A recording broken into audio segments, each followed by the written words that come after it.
besar bagi saya. Republik Indonesia ini adalah surga terbesar yang diberikan kepada sejarah oleh Allah Subhanahu wa Ta'ala hari ini.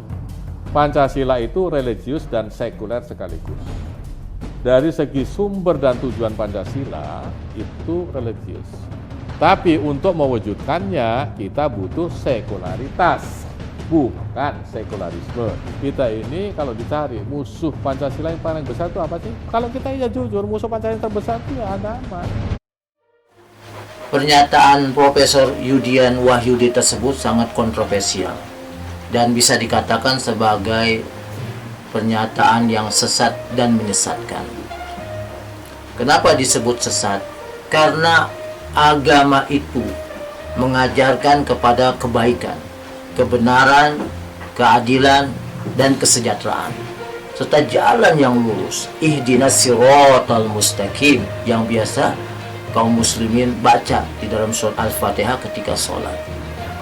Jadi agama itu adalah baik dan tidak menjadi musuh terbesar dari Pancasila. Sedangkan Pancasila tersebut dibuat oleh orang-orang yang beragama. Kalau kita perhatikan di dalam Pancasila itu ada sila-sila yang 5. Sila pertama, ketuhanan yang Maha Esa. Itu diambil dari Al-Quran surat Al-Ikhlas. Qul huwallahu ahad. Katakanlah bahwasanya Allah Maha Esa. Allahus samad. Dan Allah tempat bergantung segala sesuatu. Lam yalid wa lam yulad. Tidak beranak dan tidak pula diberanakan. Wa lam yakul lahu kufuwan ahad. Dan tidak ada yang setara dengannya. Sila yang kedua, kemanusiaan yang adil dan beradab. Kalau kita buka surat Al-Maidah ayat 2, dikatakan wa ta'awanu 'alal birri wat taqwa wa la ta'awanu 'alal ismi wal udwan. Dan tolong-menolonglah kamu dalam mengerjakan kebajikan dan takwa.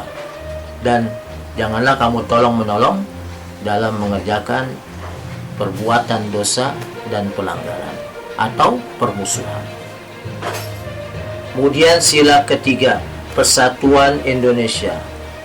Kalau kita buka surat Al-Hujurat ayat 13, Allah Subhanahu wa Ta'ala berfirman, Ya ayyuhan nasu inna khalaqnakum min zakarin wa unsa وَجَعَلْنَاكُمْ شُعُوبًا وَقَبَائِلَ لِتَعَارَفُوا إِنَّ أَكْرَمَكُمْ عِندَ اللَّهِ أَتْقَاكُمْ إِنَّ اللَّهَ عَلِيمٌ خَبِيرٌ.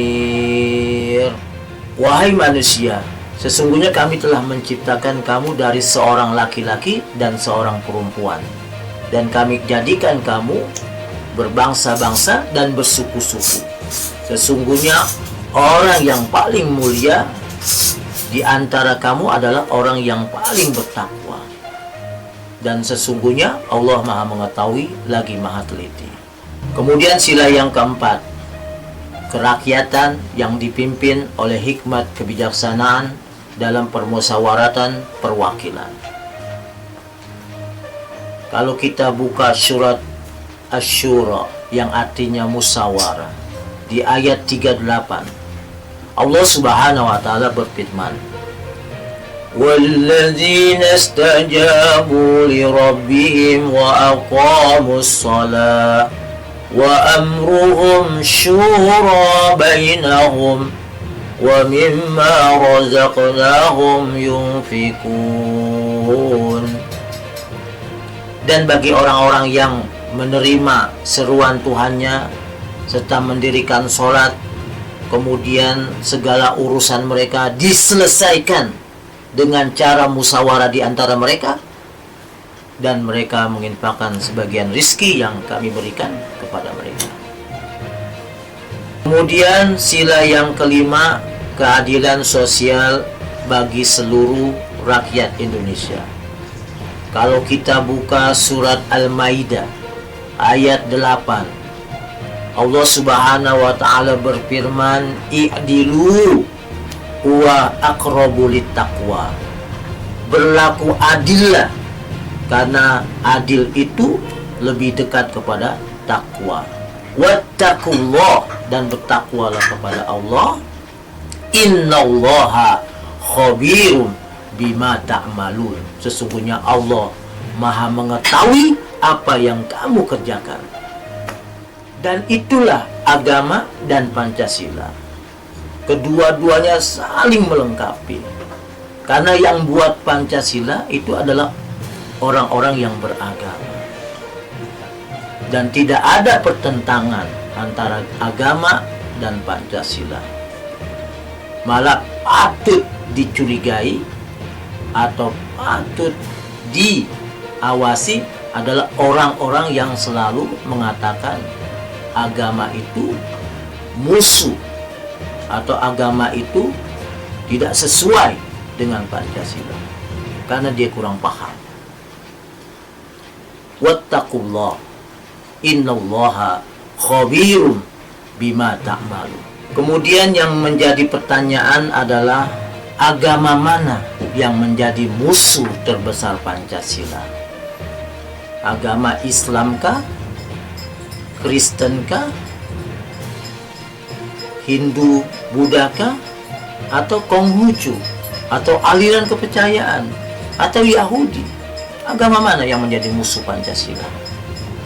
Harus jelas.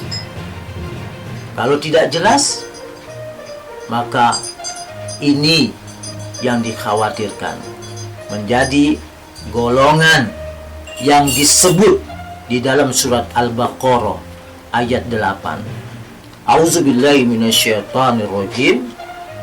Bismillahirrahmanirrahim.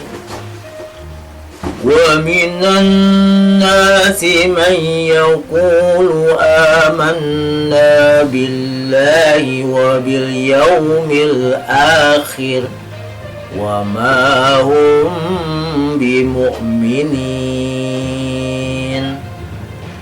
Dan di antara manusia ada yang mengatakan kami beriman kepada Allah dan hari akhir, padahal mereka bukan orang-orang yang beriman. Itu firman Allah. Allah yang katakan. Kemudian di ayat selanjutnya, ayat 9, yukhadi'una Allah walladzina amanu wa ma yakhda'una illa anfusahum wa ma yashurun. Mereka hendak menipu orang-orang yang beriman.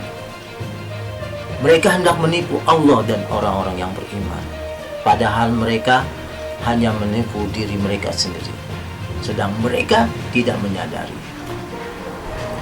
Kemudian ayat 10-nya ditutup, fi qulubihim maradun fazadahumullahu marada walahum azabun alimun bima kanu yakzibun. Di dalam hati mereka ada penyakit, lalu Allah menambah penyakit itu, dan bagi mereka siksa azab dari Allah karena mereka telah berdusta. Itulah yang Allah terangkan di dalam Al-Quran. Maka kita harus waspada, jangan sampai diri kita sebagai seorang muslim menjadi bahan bakar api neraka karena salah ucapan dan perbuatan kita. Wallahu muwafiq ila aqwamit thoriq. Billahi taufiq wal hidayah wal afu minkum. Wassalamualaikum warahmatullahi wabarakatuh.